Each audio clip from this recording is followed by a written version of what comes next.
How do you create and maintain interest in music which is repetitive? So my name's Mike Monday, and I just finished a production session where I basically splurged out an idea. And in that session, I used two methods that I often use to create interest without changing too much.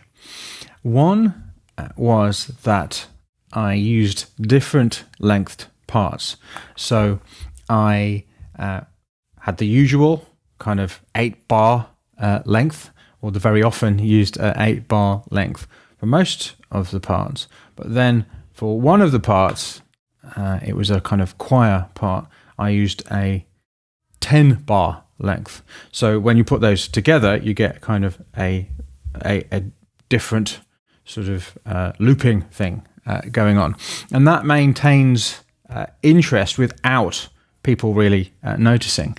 The second thing I did was I put a bass part in and I didn't quantize it. Now, I'm sure in certain places there were bits where I'm going to have to shift the notes around. I think it was an 8-bar pattern, and I just played it in and I didn't quantize it at all. I tried to, and then I thought, no, I'm not going to. And what that does is it both humanizes the part, and also because it's an 8-bar pattern where the notes are slightly out, not exactly on the beat, then that also creates interest and a sort of certain amount of attention without people really knowing it, without actually changing anything.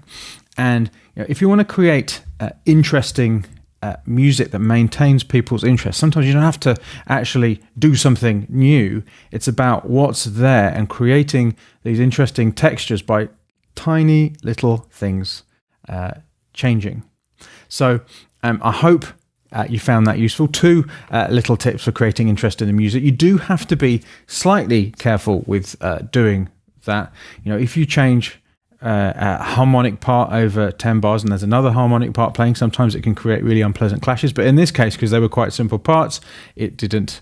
It wasn't a problem.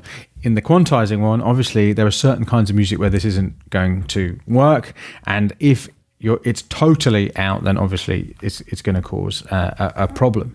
But I hope those two tips have been useful. If you want to watch the full production video, the link to it is in the description. I think it's about 40 minutes long or something. But in that video, I show you how I get ideas out. I do this kind of splurge practice every single day. So I hope you found this useful. If you have, like this video, subscribe or share it with someone, and I'll speak to you soon.